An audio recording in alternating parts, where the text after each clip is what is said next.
Assalamualaikum warahmatullahi wabarakatuh dan selamat pagi Dewan Juri yang terhormat. Perkenalkan, nama saya Amanda Novita Nara dari kelas 10 IPS 1 SMA Negeri 1 Tanjung Salor. Saya di sini selaku tim pro pada mosi kita kali ini. Mosi pada pagi hari ini adalah tahun 2021 pemerintah akan mengizinkan sekolah membuka kembali pertemuan tatap muka dengan protokol kesehatan yang ketat.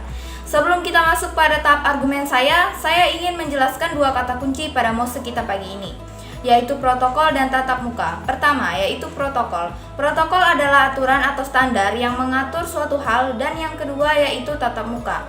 Tatap muka adalah pertemuan dalam keadaan bersemuka. Baiklah Dewan Juri yang terhormat, saya selaku tim pro setuju dengan mosi pagi ini, didasari oleh dua argumentasi.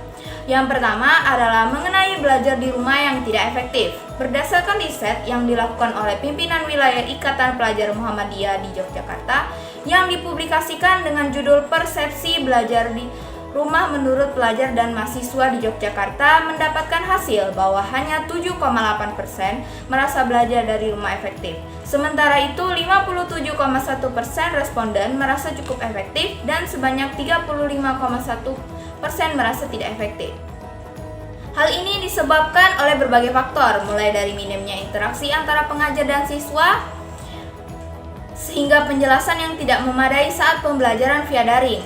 Selain itu, persoalan pakai data menjadi daftar selanjutnya yang membuat efektivitas belajar dari rumah tidak terlalu memadai. Yang kedua adalah berdasarkan survei yang dilakukan oleh pemerintah Yogyakarta mengenai pro kontra diadakannya pembelajaran daring di masa pandemi ini.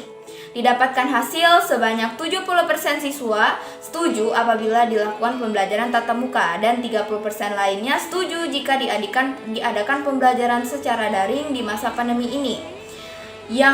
Hal ini bisa kita lihat bahwa 78% tidak setuju atau menganggap bahwa daring ini tidak efektif. Hal ini diakibatkan oleh masih banyaknya pihak mengajar yang mengalami kebingungan dalam menggunakan media pembelajaran.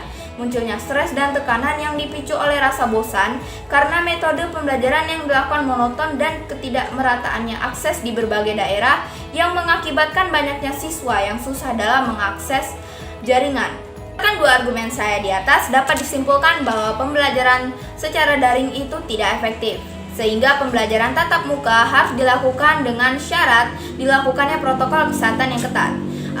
Apalagi bagi siswa yang ingin melakukan ujian akhir sekolah. Jika dilakukan pembelajaran tatap muka, mental para siswa bisa lebih siap dan yakin untuk melakukan ujian akhir sekolah.